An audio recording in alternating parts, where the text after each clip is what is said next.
ನಮಸ್ಕಾರ ಫ್ರೀಡಂ ನ್ಯೂಸ್ಗೆ ಸ್ವಾಗತ. ನಾನು ಭೀಮೇಶ್ ಗೋನಾಳ್. ಕಲಬುರಗಿಯಲ್ಲಿ ಗನ್ ಹಿಡಿದಿದ್ದಾನೆ ಕಾಂಗ್ರೆಸ್ ಮುಖಂಡ. ನಿಜಕ್ಕೂ ಕೂಡ ಅಲ್ಲಿನ ಜನರು ಭಯಭೀತರಾಗ್ತಾ ಇದ್ದಾರೆ. ಅಷ್ಟೇ ಅಲ್ಲ, ಟೀಕೆ ಕೂಡ ಮಾಡ್ತಾ ಇದ್ದಾರೆ. ಅದು ಕೂಡ ದುರಂಧರ್ ಸಿನಿಮಾದ ಸ್ಟೈಲ್ ನಲ್ಲಿ ಗನ್ ಅನ್ನ ಹಿಡಿದು ಪ್ರದರ್ಶನ ಮಾಡಿದ್ದಲ್ಲದೆ ಡ್ಯಾನ್ಸ್ ಕೂಡ ಮಾಡಿದ್ದಾರೆ.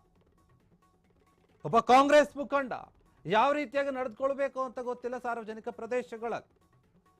ಆ ವಿಡಿಯೋ ಈಗ ಎಲ್ಲ ಕಡೆ ವೈರಲ್ ಆಗ್ತಾ ಇದೆ.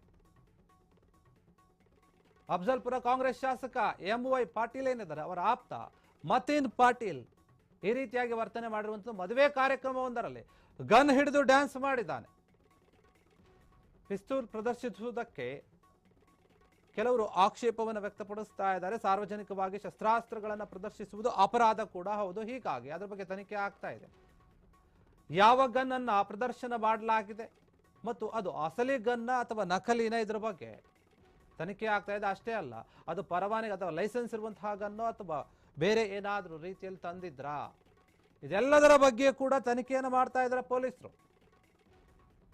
ಕಲಬುರಗಿಯಲ್ಲಿ ಆಗಿರುವಂಥದ್ದು, ಒಬ್ಬ ಕಾಂಗ್ರೆಸ್ ಮುಖಂಡ ಮದುವೆ ಕಾರ್ಯಕ್ರಮದಲ್ಲಿ ಭಾಗಿಯಾದಾಗ ಗನ್ ಅನ್ನು ಹಿಡಿದುಕೊಂಡು ಡ್ಯಾನ್ಸ್ ಮಾಡಿದ್ದಾರೆ. ಈ ವಿಡಿಯೋ ಎಲ್ಲ ಕಡೆ ವೈರಲ್ ಆಗ್ತಾ ಇದೆ. ಇವಾಗ ನೀವು ಗಮನಿಸ್ತಾ ಇರಬಹುದು, ಒಂದು ವೇದಿಕೆಯಲ್ಲಿ ಅದು ಮದುವೆ ಕಾರ್ಯಕ್ರಮದಲ್ಲಿ ಕೈಯಲ್ಲಿ ಗನ್ನನ್ನ ಹಿಡಿದು ಅದು ಸಿನಿಮಾದ ಸ್ಟೈಲ್ ನಲ್ಲಿ ಮಾಡಕ್ ಹೋಗಿದ್ದಾರೆ. ಆದ್ರಿಂದ ಈಗ ಸಂಕಷ್ಟಕ್ಕೆ ಸಿಲುಕಿದ್ದಾರೆ. ಸಾರ್ವಜನಿಕವಾಗಿ ನಾವು ಬಂದಾಗ ಜನಪ್ರತಿನಿಧಿಗಳಾಗಿ ಯಾವ ರೀತಿಯಾಗಿ ಇರಬೇಕು ಅದೆಲ್ಲವನ್ನು ಕೂಡ ಮರೆತಂತೆ ಕಾಣ್ತಾ ಇದೆ. ಇಲ್ಲಿ ಕಲಬುರಗಿಯಲ್ಲಿ ಆಗಿರುವಂತದ್ದು ಇದು. ಮದುವೆ ಕಾರ್ಯಕ್ರಮಕ್ಕೆ ಹೋದಾಗ ಹಾಕಿದೆ. ಅವರು ಆ ರೀತಿಯಾಗಿ ಡ್ಯಾನ್ಸ್ ಮಾಡಿರೋದು, ಗನ್ ಹಿಡಿದುಕೊಂಡಿರೋದು ಅದೆಲ್ಲವೂ ಕೂಡ ಓಕೆ. ಆದ್ರೆ ಅದು ಲೈಸೆನ್ಸ್ ಇರೋ ಗನ್ನ ಅಥವಾ ಏನು ಅಂತ. ಯಾಕಂದ್ರೆ ನೋಡಿ, ಈ ರೀತಿಯಾಗಿ ಶಸ್ತ್ರಾಸ್ತ್ರಗಳನ್ನ ಒಬ್ಬ ವ್ಯಕ್ತಿ ಸಾರ್ವಜನಿಕ ಪ್ರದೇಶಗಳಲ್ಲಿ ಹಿಡಿದು ಪ್ರದರ್ಶನ ಮಾಡೋದು ಅಥವಾ ಅದನ್ನ ಬಳಸೋದೇನಿದೆ ಅದು ಕಾನೂನಿಗೆ ವಿರುದ್ಧವಾಗಿರುತ್ತೆ. ಆ ಪಿಸ್ತೂಲ್ ಎಲ್ಲಿಂದ ಬಂತು, ಅವರ ಲೈಸೆನ್ಸ್ ತಗೊಂಡಿದ್ರಾ ಇಲ್ವಾ, ಅಥವಾ ಬೇರೆಯವರ ಪಿಸ್ತೂಲಾ, ಅದನ್ನ ಮದುವೆಯಲ್ಲಿ ಬಳಸೋಕೆ ಯಾರವರಿಗೆ ಅನುಮತಿಯನ್ನ ಕೊಟ್ಟರು, ಇದೆಲ್ಲದರ ಬಗ್ಗೆ ಕೂಡ ತನಿಖೆ ಆಗ್ತಾ ಇದೆ. ಅಲ್ಲಿನ ಪೊಲೀಸರು ತನಿಖೆಯನ್ನ ನಡೆಸ್ತಾ ಇದ್ದಾರೆ. ಮತೀನ್ ಪಾಟೀಲ್ ಅಂತ ಆಯ್ತು ಹೆಸರು. ಈತ ಶಾಸಕ ಏನಿದ್ದಾರೆ, ಅಫಜಲ್ಪುರ ಶಾಸಕ MY ಪಾಟೀಲ್ ಅವರ ಪರಮಾಪ್ತ ಆಗಿದ್ದಾರೆ. ಅವರ ಹಿಂದೆ ಕೆಲ ಗನ್ಮ್ಯಾನ್ಗಳು ಕೂಡ ಇದ್ದಾರೆ. ಅದಕ್ಕೂ ಕೂಡ ಲೈಸೆನ್ಸ್ ಇದೆಯೋ ಇಲ್ವೋ, ಅಥವಾ ಇವರ ಕೈಯಲ್ಲಿರುವಂತಹ ಗನ್ಗೂ ಲೈಸೆನ್ಸ್ ಇದೆಯೋ ಇಲ್ವೋ, ಅದ್ರ ಬಗ್ಗೆನೇ ತನಿಖೆ ಆಗ್ತಾ ಇದೆ. ಅದರ ಅಸಲಿಯತ್ತೇನು ಅಂತ ಇನ್ನೂ ಕೂಡ ಗೊತ್ತಾಗಿಲ್ಲ. ಅದು ಒಂದು ವೇಳೆ ಏನಾದರೂ ಡಮ್ಮಿ ಪಿಸ್ತೂಲ್ ಆಗಿದ್ರೆ ಅದಕ್ಕೆ ಸಂಬಂಧಪಟ್ಟ ಹಾಗೆ ಕ್ರಮ ತೆಗೆದುಕೊಳ್ತಾರೆ. ಇಲ್ಲ, ನಿಜವಾದ ಪಿಸ್ತೂಲ್ ಆಗಿದ್ರೆ ಅದು ಎಲ್ಲಿಂದ ಬಂತು ಅಂತ ಅದರ ಬಗ್ಗೆ ತನಿಖೆ ಆಗುತ್ತೆ. ಪೊಲೀಸರು ತನಿಖೆಯನ್ನ ನಡೆಸ್ತಾರೆ.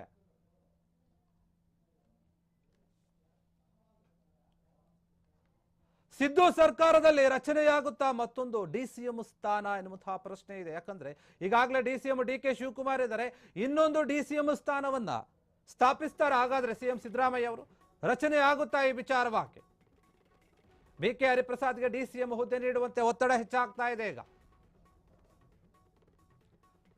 ಅಹಿಂದ ಸಂಘಟನೆಗಳಿಂದ ಹೈಕಮಾಂಡ್ ಮೇಲೆ ಲಾಬಿ ನಡೆಸಲಾಗ್ತಾ ಇದೆ. ಅದರ ಜೊತೆಗೆ BK ಹರಿಪ್ರಸಾದ್ ಅವರನ್ನ DCM ಮಾಡಬೇಕು ಅಂತ ಪಟ್ಟು ಹಿಡಿದು ಕೂತಿದ್ದಾರೆ. ಸದ್ಯ ಹರಿಪ್ರಸಾದ್ಗೆ ಸಂಪುಟದಲ್ಲಿ ಯಾವುದೇ ಮಂತ್ರಿ ಪಟ್ಟ ಕೂಡ ಕೊಟ್ಟಿಲ್ಲ ಇನ್ನು. ಹೀಗಾಗಿ DCM ಪಟ್ಟ ನೀಡುವಂತೆ ಅಹಿಂದ ಸಂಘಟನೆಗಳು ಮನವಿ ಮಾಡ್ತಾ ಇವೆ. ಅಹಿಂದ ಸಂಘಟನೆಗಳ ಒತ್ತಡಕ್ಕೆ ಮಣಿಯುತ್ತಾ ಹಾಗಾದ್ರೆ ಹೈಕಮಾಂಡ್ ಒಪ್ಕೊಳ್ಳುತ್ತಾ? ಸದ್ಯ DKಶಿಗೆ ಮಾತ್ರ DCM ಸ್ಥಾನ ಇದೆ, CM ಕೊಟ್ಟಿರುವಂಥದ್ದು.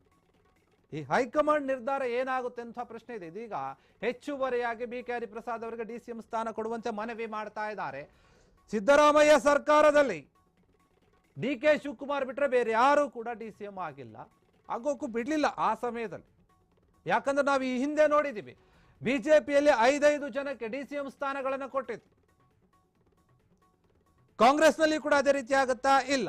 ಯಾಕಂದ್ರೆ ಅಂತಹ ಪ್ರಬಲ ನಾಯಕರು, ಪೈಪೋಟಿ ಕೊಡುವಂತಹ ನಾಯಕರು, ನಮಗೆ ಬೇಕೇ ಬೇಕು ಅಂತ ಒತ್ತಡವನ್ನು ಹಾಕುವಂತಹ ನಾಯಕರು ಯಾರು ಕಾಣ್ತಾ ಇಲ್ಲ. ಮತ್ತೆ ಇದ್ರೂ ಕೂಡ ಬೇಡ, ಯಾಕೆ ನಮಗೆ ಕೊಟ್ಟಿರುವಂತಹ ಒಂದು ಇಲಾಖೆಗಳೇನಿದೆ, ಮಂತ್ರಿ ಸ್ಥಾನ ಇದೆ, ಅದರಲ್ಲೇ ನಾವು ತೃಪ್ತಿ ಆಗೋಣ ಅಂತ ಕೆಲವರಿದೆ. ಇನ್ನು ಕೆಲವರು ನಾನು ಕೂಡ CM ಆಕಾಂಕ್ಷಿ ಅಂತ ಹೇಳ್ಕೊಂಡಿದ್ರೆ ವಿನಃ DCM ಆಕಾಂಕ್ಷಿ ಅಂತ ಯಾರೂ ಕೂಡ ಕಾಂಗ್ರೆಸ್ನಲ್ಲಿ ಹೇಳಿಕೊಂಡಿರಲಿಲ್ಲ.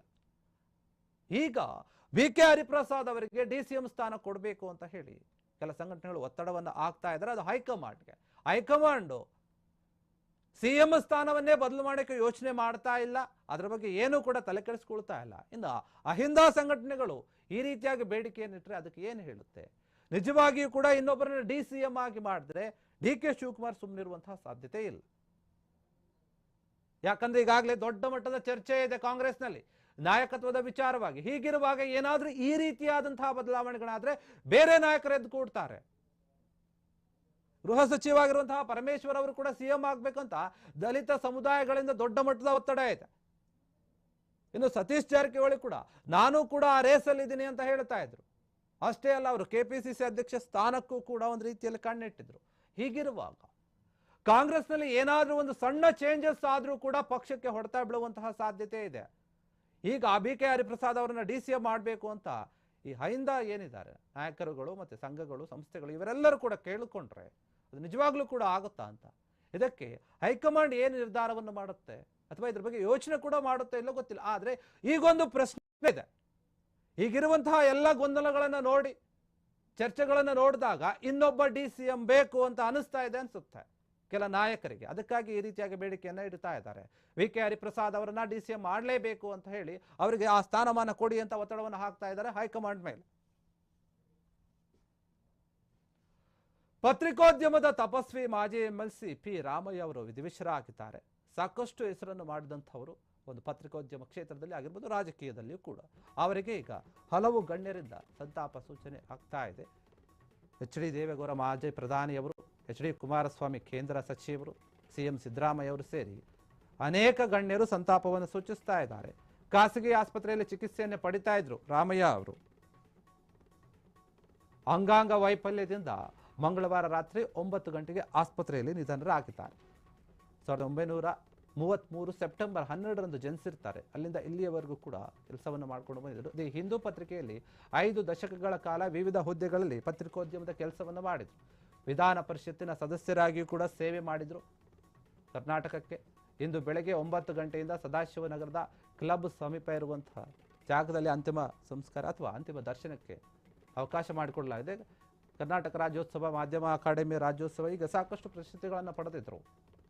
ಸಾಕಷ್ಟು ಹೆಸರಾಂತ ನಾಯಕರು ಕೂಡ ಆಗಿದ್ರು. P ರಾಮಯ್ಯ ಅವರು ಸತ್ಯ ಮತ್ತು ಪ್ರಾಮಾಣಿಕತೆಗೆ ಬದ್ಧರಾಗಿರ್ತಾ ಇದ್ರು. ಅದಕ್ಕೆ ಹೆಸರುವಾಸಿಯಾಗಿದ್ರು. ನೋಡಿ, ಪತ್ರಿಕೋದ್ಯಮದ ತಪಸ್ವಿ ಅಂತ ಬಿರುದು ಕೂಡ ಕೊಟ್ಟಿರ್ತಾರೆ ಅವರಿಗೆ. ಇನ್ನು ನಾನು ಹಿಂದೂ ರಾಮಯ್ಯ ಅಂತ ಹೇಳಿ ಅನುಭವದ ಕಥನವನ್ನು ಕೂಡ ಬರೆದಿರ್ತಾರೆ. ಪತ್ರಿಕೋದ್ಯಮದಲ್ಲಿ ಸಾಕಷ್ಟು ಹೆಸರನ್ನ ಮಾಡಿದಂತಹ, ರಾಜಕೀಯದಲ್ಲಿ ಗುರುತಿಸಿಕೊಂಡಂತಹ P ರಾಮಯ್ಯ ಅವರು ವಿಧಿವಶರಾಗಿದ್ದಾರೆ. ಸಾಕಷ್ಟು ರಾಜಕೀಯ ನಾಯಕರ ನಂಟಿದೆ, ಸಾಕಷ್ಟು ಗಣ್ಯರ ಜೊತೆ ಗುರುತಿಸಿಕೊಂಡಿದ್ರು. ಅಷ್ಟೇ ಅಲ್ಲ, ಪತ್ರಿಕೋದ್ಯಮದಲ್ಲಿ 5 ದಶಕಗಳ ಕಾಲ ಒಬ್ಬ ಒಳ್ಳೆಯ ಪತ್ರಕರ್ತನಾಗಿ ಕೆಲಸವನ್ನ ಮಾಡಿದ್ರು. ಸಮಾಜಕ್ಕೆ ಯಾವ ರೀತಿಯಾದಂತಹ ಸುದ್ದಿಗಳು ಬೇಕು ಮತ್ತೆ ಜನರಲ್ಲಿ ಯಾವ ರೀತಿಯ ಅರಿವನ್ನು ಮೂಡಿಸಬೇಕು ಆ ರೀತಿಯಾಗಿ ಕೆಲಸವನ್ನ ಮಾಡಿದ್ರು. ಬರೀ ಪತ್ರಿಕೋದ್ಯಮ ಮಾತ್ರವಲ್ಲದೆ ಬೇರೆ ಬೇರೆ ಕ್ಷೇತ್ರಗಳಲ್ಲಿ ಕೂಡ ತೊಡಗಿಸಿಕೊಂಡಿದ್ರು ತಮ್ಮನ್ನ ತಾವು.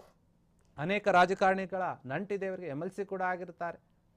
ಮಾಜಿ MLC ಇವರು ನಿಧನ ಹೊಂದಿದ್ದಾರೆ. ಅವರ ಕುಟುಂಬಸ್ಥರು ಹೇಳಿದ್ದಾರೆ ಅಂತಿಮ ವಿಧಿವಿಧಾನಗಳು ಯಾವ ರೀತಿಯಾಗಿ ನಡೆಯುತ್ತೆ, ನಾವು ಅಂತಿಮ ದರ್ಶನಕ್ಕೆ ಏನು ಎಲ್ಲಿ ಸಮಯವನ್ನು ನಿಗದಿ ಮಾಡಿದ್ದೀವಿ, ಸ್ಥಳಾವಕಾಶ ಕೊಟ್ಟಿದೆ, ಅದೆಲ್ಲವನ್ನು ಕೂಡ ಅವರ ಕುಟುಂಬಸ್ಥರು ತಿಳಿಸಿದ್ದಾರೆ. ಅಷ್ಟೇ ಅಲ್ಲ, CM ಸಿದ್ದರಾಮಯ್ಯ ಅವರು, ಮಾಜಿ ಪ್ರಧಾನಿ HD ದೇವೇಗೌಡ ಅವರು, ಕುಮಾರಸ್ವಾಮಿಯವರು ಎಲ್ಲರೂ ಕೂಡ ಟ್ವೀಟ್ ಮೂಲಕ ಸಂತಾಪವನ್ನು ಸೂಚಿಸಿದ್ದಾರೆ. ಅವರ ಕುಟುಂಬಕ್ಕೆ ಆ ಭಗವಂತ ಈ ನೋವನ್ನು ಭರಿಸುವಂತಹ ಶಕ್ತಿಯನ್ನು ಕೊಡಲಿ ಅಂತ ಹೇಳಿರುವಂಥದ್ದು. ಸಾಕಷ್ಟು ಹೆಸರುವಾಸಿಯಾಗಿದ್ದರು ಇವರು. 1933 ಸೆಪ್ಟೆಂಬರ್ 12ರಂದು ಜನಿಸಿರ್ತಾರೆ. ಅಲ್ಲಿಂದ ಆ ನಂತರ ಅವರು ಏನು ಕೆಲಸವನ್ನು ಶುರು ಮಾಡ್ತಾರೆ, ದಿ ಹಿಂದೂ ಪತ್ರಿಕೆಯಿಂದ ಶುರು ಮಾಡ್ತಾರೆ. ಅಲ್ಲಿ ಸಾಕಷ್ಟು ವರ್ಷಗಳ ಕಾಲ ಬೇರೆ ಬೇರೆ ಹುದ್ದೆಗಳಲ್ಲಿ ಕೆಲಸ ಮಾಡ್ತಾ ಇರ್ತಾರೆ. ಹಾಗೇನು ಅವರಿಗೆ ರಾಜಕೀಯ ನಾಯಕರ ನಂಟು ಸಾಕಷ್ಟು ಇರುತ್ತೆ. ಈಗ ಇವರಿಗೆ ಏನಾಗಿದೆ, ಇವರ ಅಗಲಿಕೆಯಿಂದ ಪತ್ರಿಕೋದ್ಯಮದಲ್ಲಿ ಕೂಡ ಒಂದು ಸ್ವಲ್ಪ ಮೌನ ದುಃಖ ಕೂಡ ಆವರಿಸಿದೆ. ಅನೇಕ ಗಣ್ಯರು ಕೂಡ ಸಂತಾಪವನ್ನು ಸೂಚಿಸಿದ್ದಾರೆ.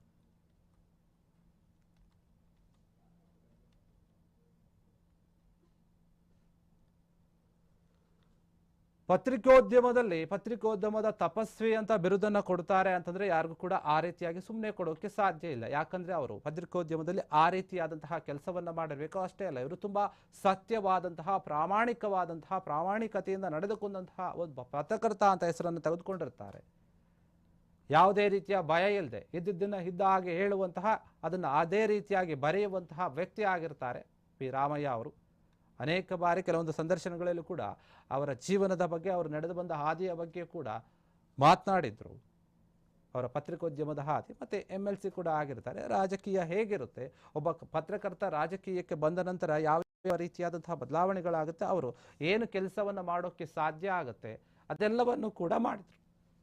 ಹೀಗಾಗಿ ಈ ವಿಚಾರವಾಗಿ ಏನಾಗ್ತಾ ಇದೆ, ಅವರೀಗ ವಿಧಿವಿಷರಾಗಿದ್ದಾರಲ್ಲ, ಆ ಕುಟುಂಬದವರು ತಿಳಿಸ್ತಾ ಇದ್ದಾರೆ, ನಾವು ಅಂತಿಮ ವಿಧಿವಿಧಾನವನ್ನು ಮಾಡ್ತೀವಿ ಮತ್ತು ಇವತ್ತು 9 ಗಂಟೆಯಿಂದಾನೇ ಅಂತಿಮ ದರ್ಶನಕ್ಕೆ ಅವಕಾಶವನ್ನು ಮಾಡಿಕೊಡ್ತೀವಿ.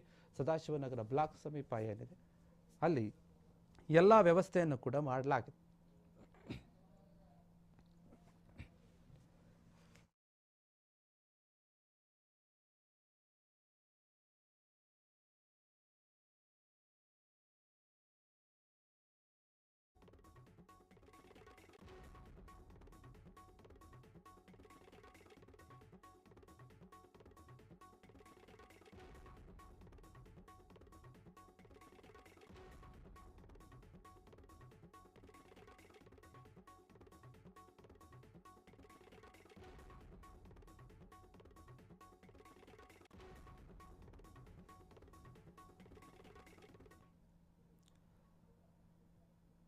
ಅಬಕಾರಿ ಇಲಾಖೆಯಲ್ಲಿ ದೊಡ್ಡ ಮಟ್ಟದ ಭ್ರಷ್ಟಾಚಾರ ಆಗ್ತಾ ಇದೆ ಎನ್ನುವಂತಹ ಆರೋಪ ಇದೆ. ಅಷ್ಟೇ ಅಲ್ಲ, RB ತಿಮ್ಮಾಪುರ ಅವರು ರಾಜೀನಾಮೆಯನ್ನು ಕೊಡಬೇಕು ಅಂತ ಹೇಳಿ ಬಿಜೆಪಿ ನಾಯಕರೆಲ್ಲರೂ ಕೂಡ ಪ್ರೊಟೆಸ್ಟ್ ಮಾಡಿದ್ರು, ಒತ್ತಡವನ್ನು ಹಾಕಿದ್ರು. ಆದ್ರೆ ಇದೇ ವಿಚಾರವಾಗಿ ಮಾತನಾಡ್ತಾ ಇದ್ದಾರೆ ತಿಮ್ಮಾಪುರ ಅವರು.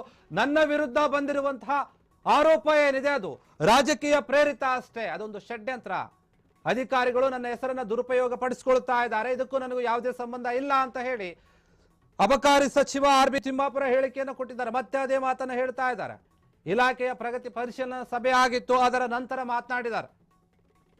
ಕೆಲವೊಂದು ವಿಚಾರದ ಬಗ್ಗೆ ಹೇಳಿದ್ದಾರೆ. ಪ್ರಸ್ತುತ ಹಣಕಾಸು ವರ್ಷಕ್ಕೆ ನಾವು 40,000 ಕೋಟಿ ಆದಾಯದ ಗುರಿಯನ್ನು ಹೊಂದಿದ್ದೀವಿ ಇಲಾಖೆಯಿಂದ. ಈ ಗುರಿಯನ್ನ ಇಲಾಖೆ ತಲುಪುತ್ತೆ ಎನ್ನುವಂತಹ ವಿಶ್ವಾಸ ಕೂಡ ನನಗಿದೆ. ಈಗಾಗಲೇ ಇಲಾಖೆ ಏನ್ ಮಾಡಿದೆ, 34,735.18 ಕೋಟಿಯಷ್ಟು ಹಣವನ್ನು ಸಂಗ್ರಹ ಮಾಡಿದೆ. ನಮ್ಮ ಮೇಲಿರುವಂತಹ ಭ್ರಷ್ಟಾಚಾರದ ಆರೋಪ ಕೇವಲ ರಾಜಕೀಯ ಪ್ರೇರಿತ ಅಷ್ಟೇ. ಈಗಾಗಲೇ ಇದಕ್ಕೆ ಸಂಬಂಧಪಟ್ಟಾಗ 158 ಅಧಿಕಾರಿಗಳು ಪ್ರಸ್ತುತವಾಗಿ ವಿವಿಧ ಇಲಾಖೆಯಲ್ಲಿ ಯಾರು ಅಕ್ರಮವನ್ನು ಮಾಡಿದ್ರು ಅವರೆಲ್ಲರೂ ಕೂಡ ವಿಚಾರಣೆಯನ್ನು ಎದುರಿಸಿದ್ದಾರೆ. ಈ ಇಲಾಖೆಯಲ್ಲಿ ಕೆಲವು ಅಧಿಕಾರಿಗಳು ಕೆಲವೊಂದು ರೀತಿಯಾಗಿ ಏನೋ ಒಂದು ಗೊಂದಲವನ್ನು ಸೃಷ್ಟಿಸ್ತಾ ಇದ್ದಾರೆ, ಆಡಳಿತವನ್ನು ಬ್ಲಾಕ್ ಮೇಲ್ ಮಾಡ್ತಾ ಇದ್ದಾರೆ. ಆ ರೀತಿಯಾದಂತಹ ಸಂಸ್ಕೃತಿ ಇದೆ ಇಲಾಖೆಗಳಲ್ಲಿ. ಆರೋಪ ಮಾಡ್ತಿರುವಂತಹ ಸಂಘ ಏನಿದೆ 20 ವರ್ಷಗಳಿಂದ ರಾಜಕೀಯವಾಗಿ ಕೂಡ ಗುರುತಿಸಿಕೊಂಡಿಲ್ಲ, ಏನೂ ಕೂಡ ಆಗಿಲ್ಲ. ರಚನಾತ್ಮಕ ಸುಧಾರಣೆಗಳ ಮೂಲಕ ಈ ಇಲಾಖೆಯನ್ನ ಸ್ವಚ್ಛಗೊಳಿಸುವಂತಹ ಗುರಿಯನ್ನು ನಾನು ಹೊಂದಿದ್ದೀನಿ ಅಂತ RB ತಿಮ್ಮಾಪುರ ಮಾತನಾಡ್ತಾ ಇದ್ದಾರೆ. ಇಲಾಖೆಗೆ ಸಂಬಂಧಪಟ್ಟ ಹಾಗೆ ಆದಾಯ ಯಾವ ರೀತಿಯಾಗಿ ತರಬೇಕು, ಎಷ್ಟು ನಮ್ಮ ಗುರಿ ಇದೆ, ಮತ್ತೆ ಅವರ ಮೇಲೆ ಬಂದಿರುವಂತಹ ಆರೋಪ ಏನಿದೆ ಅದರ ಬಗ್ಗೆ ಸ್ಪಷ್ಟನೆಯನ್ನು ಕೊಡ್ತಾ ಇದ್ದಾರೆ. ಅಬಕಾರಿ ಇಲಾಖೆಯ ಸಭೆಯನ್ನು ನಡೆಸಿದ್ರು. ಆ ಸಭೆ ಏನಿತ್ತು, ಪ್ರಗತಿ ಪರಿಶೀಲನಾ ಸಭೆ. ಆ ಸಭೆಯ ನಂತರ ಮಾತನಾಡ್ತಾರೆ RB ತಿಮ್ಮಾಪುರ ಅವರು. ನೋಡಿ, ನನ್ನ ಮೇಲೆ ಏನು ಆರೋಪ ಮಾಡ್ತಾ ಇದ್ದಾರೆ ಅದರಲ್ಲಿ ಯಾವುದೇ ನನ್ನ ತಪ್ಪಿಲ್ಲ, ನಾನು ರಾಜೀನಾಮೆಯನ್ನ ಈ ಹಿಂದೆ ಕೂಡ ಕೊಡಲ್ಲ ಅಂತ ಹೇಳಿದೆ, ಈಗಲೂ ಕೂಡ ಅದೇ ಮಾತು ಹೇಳ್ತಾ ಇದ್ದೀನಿ. ನನಗೆ ನಮ್ಮ ಇಲಾಖೆಯನ್ನು ಅಭಿವೃದ್ಧಿ ಪಡಿಸಬೇಕು. ಈ ವರ್ಷ ನಮ್ಮ ಇಲಾಖೆಯಿಂದ ಸಾಕಷ್ಟು ಆದಾಯವನ್ನು ಗಳಿಸಿ ಸರ್ಕಾರಕ್ಕೆ ಕೊಡಬೇಕು, ಅದೇ ನನ್ನ ಉದ್ದೇಶ. ನಮ್ಮ ಇಲಾಖೆ ಅದೇ ರೀತಿಯಾಗಿ ಕೆಲಸ ಮಾಡ್ತಾ ಇದೆ. 40,000 ಕೋಟಿ ಒಂದು ಗುರಿ ಇಟ್ಕೊಂಡಿದ್ವಿ, ಈಗಾಗಲೇ ಅದನ್ನ ತಲುಪುವ ಹಂತದಲ್ಲಿದೆ. ಈಗಾಗಲೇ ನಾವು ಪ್ರಸ್ತುತವಾಗಿ ನೋಡಿ 34,735.1 ಕೋಟಿ ರೂಪಾಯಿಗಳನ್ನು ಸಂಗ್ರಹ ಮಾಡಿದ್ದೀವಿ. ಸಾಕಷ್ಟು ನಿರೀಕ್ಷೆ ಇದೆ. ಹೀಗಾಗಿ ಈ ಭ್ರಷ್ಟಾಚಾರ ಆರೋಪಗಳೆಲ್ಲವೂ ಕೂಡ ಏನೇ ಬಂದರೂ ಅದಕ್ಕೆ ನಾವು ತಲೆ ಕೆಡಿಸ್ಕೊಳ್ಳೋದಿಲ್ಲ, ನಮ್ಮ ಕೆಲಸವನ್ನು ನಾವು ಮಾಡ್ತೀವಿ. ಮತ್ತೆ ಕೆಲ ಅಧಿಕಾರಿಗಳು ನನ್ನ ಹೆಸರನ್ನು ದುರುಪಯೋಗ ಮಾಡಿಕೊಳ್ಳುವಂತಹ ಕೆಲಸ ಮಾಡ್ತಾ ಇದ್ದಾರೆ, ಅವರ ವಿರುದ್ಧವೂ ಕೂಡ ಕಾನೂನಿನ ಕ್ರಮವನ್ನು ತೆಗೆದುಕೊಳ್ತಾ ಇದ್ದೀವಿ. ಈಗಾಗಲೇ 158 ಅಧಿಕಾರಿಗಳು ಪ್ರಸ್ತುತ ವಿವಿಧ ಅಕ್ರಮಗಳಾಗಿದ್ವಲ್ಲ ಅದನ್ನ ಶಿಸ್ತಿನ ವಿಚಾರಣೆಯನ್ನು ಕೂಡ ಎದುರಿಸ್ತಾ ಇದ್ದಾರೆ. ಯಾರ್ದು ತಪ್ಪಿದೆ ಅವರಿಗೆ ಶಿಕ್ಷೆ ಆಗುತ್ತೆ. ಇನ್ನು ಈ ಇಲಾಖೆಯಲ್ಲಿ ಕೆಲ ಅಧಿಕಾರಿಗಳು ಮತ್ತು ಸ್ವಯಂ ಘೋಷಿತ ಸಂಘಗಳೇನಿದೆ ನಮ್ಮ ಆಡಳಿತವನ್ನ ಬ್ಲಾಕ್ ಮೇಲ್ ಮಾಡುವಂತಹ ಕೆಲಸವನ್ನ ಮಾಡ್ತಾ ಇದ್ದಾರೆ. ಆ ಪ್ರಯತ್ನ ಆಗ್ತಾ ಇದೆ, ಆ ಸಂಸ್ಕೃತಿ ಇದೆ ಇನ್ನೂ ಕೂಡ. ಈಗ ಅದು ಬದಲಾಗಬೇಕು, ಅದರ ವಿರುದ್ಧ ನಾವು ಹೋರಾಡ್ತೀವಿ, ಕಾನೂನಿನ ಕ್ರಮವನ್ನು ತೆಗೆದುಕೊಳ್ತೀವಿ. ಇನ್ನು ಏನು ಆರೋಪ ಮಾಡ್ತಾ ಇದೆ ಒಂದು ಸಂಸ್ಥೆ ಅಥವಾ ಸಂಘ ಏನ್ ಮಾಡ್ತಾ ಇದೆ, ಅದು 20 ವರ್ಷಗಳಲ್ಲಿ ಚುನಾವಣೆ ಅಥವಾ ಸಭೆಯನ್ನೇ ನಡೆಸಿಲ್ಲ. ಅದ್ರ ಬಗ್ಗೆ ನಮ್ಮ ಹತ್ರ ಎಲ್ಲ ದಾಖಲೆಗಳು ಕೂಡ ಇವೆ. ಇನ್ನು ರಚನಾತ್ಮಕ ಸುಧಾರಣೆಗಳು ಆಗಬೇಕಾಗಿದೆ ನಮ್ಮ ಇಲಾಖೆಯಲ್ಲೂ ಕೂಡ. ಕೆಲವೊಂದು ಭ್ರಷ್ಟಾಚಾರವನ್ನು ನಿಲ್ಲಿಸಬೇಕು, ಎಲ್ಲವನ್ನೂ ಕೂಡ ಸ್ವಚ್ಛ ಮಾಡುವಂತಹ ಕೆಲಸ ನಾನು ಮಾಡ್ತೀನಿ ಅಂತ RB ತಿಮ್ಮಾಪುರ ಮಾತನಾಡಿದ್ದಾರೆ.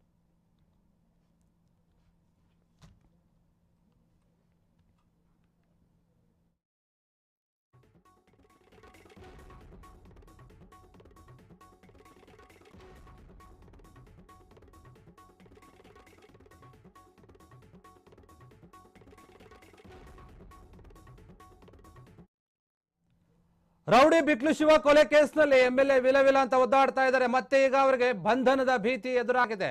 ಶಾಸಕ ಬೈರತಿ ಬಸವರಾಜ್ ಏನಿದ್ದಾರೆ, ಅವರು ಸಂಕಷ್ಟಕ್ಕೆ ಸಿಲುಕಿದ್ದಾರೆ. ಒಬ್ಬ ರೌಡಿ ಶೀಟರ್ನ ಕೊಲೆ ಕೇಸ್ನಲ್ಲಿ ಶಾಸಕ ಬೈರತಿ ಬಸವರಾಜು ಈ ಹಿಂದೆ ಕೂಡ ಸಂಕಷ್ಟದಲ್ಲಿದ್ರು. ಈಗ ಆ ರೌಡಿ ಕೊಲೆ ಕೇಸ್ ಏನಿದೆ ದೊಡ್ಡ ಮಟ್ಟದ ಸಂಕಷ್ಟವನ್ನು ತರ್ತಾ ಇದೆ. ಕೆಆರ್ ಪುರಂ ಎಂಎಲ್ಎಗೆ ಈಗ ಮತ್ತೆ ಶುರುವಾಗಿದೆ ಬಂಧನದ ಭೀತಿ. ಯಾವಾಗ ಅರೆಸ್ಟ್ ಮಾಡ್ತಾರೋ ಗೊತ್ತಿಲ್ಲ. ಎಂಎಲ್ಎ ಬೈರತಿಯನ್ನ ಹಿಂದೆ ಬಂಧಿಸುತ್ತಾ ಸಿಐಡಿ ಅಧಿಕಾರಿಗಳು. ಬಸವರಾಜ್ ಜಾಮೀನು ಅರ್ಜಿ ವಜಾ ಮಾಡಿದೆ ಹೈಕೋರ್ಟ್. ಈ ಬೆನ್ನಲ್ಲೇ ಬಂಧನದ ಭೀತಿಯಿಂದ ತಲೆಮರೆಸಿಕೊಂಡಿದ್ದಾರೆ ಎಂಎಲ್ಎ. ಎಲ್ಲೂ ಕೂಡ ಕಾಣ್ತಾ ಇಲ್ಲ ಹೊರಗಡೆ. ನಿನ್ನೆಯಿಂದ ಸಿಐಡಿ ಅಧಿಕಾರಿಗಳಿಂದ ಎಂಎಲ್ಎಗಾಗಿ ಶೋಧ ಕಾರ್ಯ ನಡೀತಾ ಇದೆ. ಎಲ್ಲೂ ಕೂಡ ಕಾಣಿಸ್ಕೊಳ್ತಾ ಇಲ್ಲ. ಬೈರತಿ ಕುಟುಂಬ ಸದಸ್ಯರನ್ನ ಸ್ನೇಹಿತರನ್ನ ಸಂಪರ್ಕ ಮಾಡ್ತಾ ಇದ್ದಾರೆ ಸಿಐಡಿ ಅಧಿಕಾರಿಗಳು. ಎರಡನೇ ಬಾರಿ ನಿರೀಕ್ಷಣಾ ಜಾಮೀನು ನಿರಾಕರಿಸಿದ ಹೈಕೋರ್ಟ್. ಜಾಮೀನು ರದ್ದು ಬೆನ್ನಲ್ಲೇ ನಾಪತ್ತೆಯಾಗಿದ್ದಾರೆ ಶಾಸಕ ಬೈರತಿ ಬಸವರಾಜ್. ನೋಡಿ, ಒಬ್ಬ ರೌಡಿ ಶೀಟರ್ ಕೊಲೆ ಕೇಸ್ನಲ್ಲಿ ಇವರ ಹೆಸರು ಕೂಡ ಕೇಳಿ ಬಂದಿತ್ತು. ಇವರು A5 ಆಗಿರ್ತಾರೆ. A5 ಆರೋಪಿ ಅಂತ ಅನ್ಸುತ್ತೆ. ಅವರ ಹೆಸರು ಕೇಳಿ ಬಂದಿರುತ್ತೆ.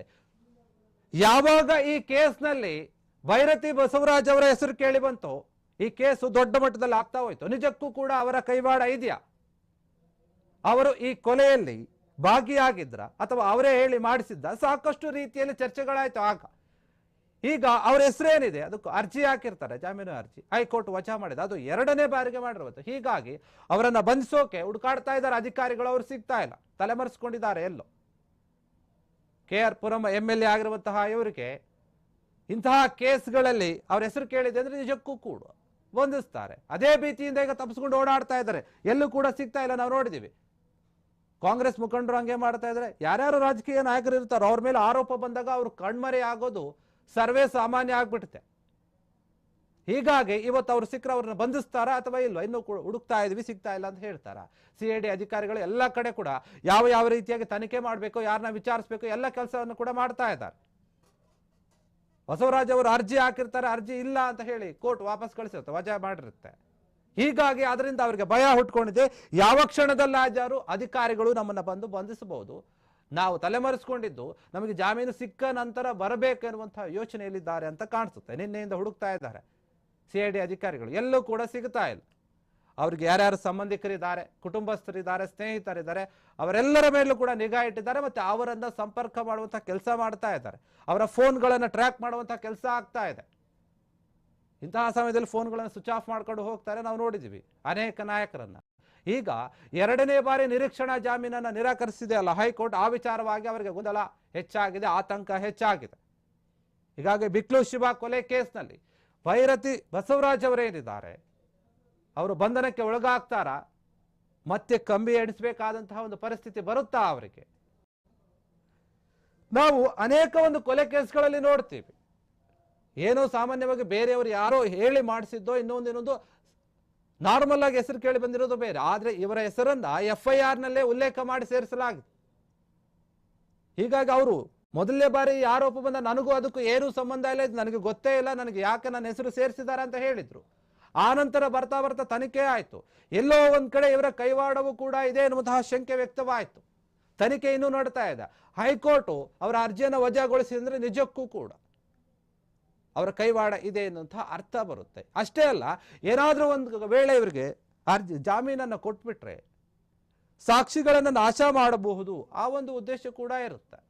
ಹೀಗಾಗಿ ಈ ಎಲ್ಲಾ ರೀತಿಯಾಗಿ ಯೋಚನೆ ಮಾಡಿ ಕೋರ್ಟ್ ಅವರ ಅರ್ಜಿಯನ್ನ ಎರಡನೇ ಬಾರಿಗೆ ವಜಾಗೊಳಿಸಿದೆ. ಬಿಕ್ಲು ಶಿವ ಕೊಲೆ ಕೇಸ್ನಲ್ಲಿ ಈಗ ಬೈರತಿ ಬಸವರಾಜಿಗೆ ಬಂಧನದ ಭೀತಿ ಎದುರಾಗಿದೆ. ಯಾವ ಕ್ಷಣದಲ್ಲಾದರೂ ಕೂಡ ಅಧಿಕಾರಿಗಳು ಹೋಗಿ ಅವರನ್ನ ಬಂಧಿಸಬಹುದು. ಅವ್ರು ಎಲ್ಲಿದ್ದಾರೆ, ಎಲ್ಲಿ ಏನಿಲ್ಲ ಎತ್ತ ಅವರ ಜಾಡನ್ನು ಹುಡುಕ್ತಾ ಇದ್ದಾರೆ. ಅವರು ಸಿಕ್ಕರೆ ಮಾತ್ರ ಅವರನ್ನು ಬಂಧಿಸಿ ಅವರನ್ನ ವಿಚಾರಣೆ ನಡೆಸ್ತಾರೆ.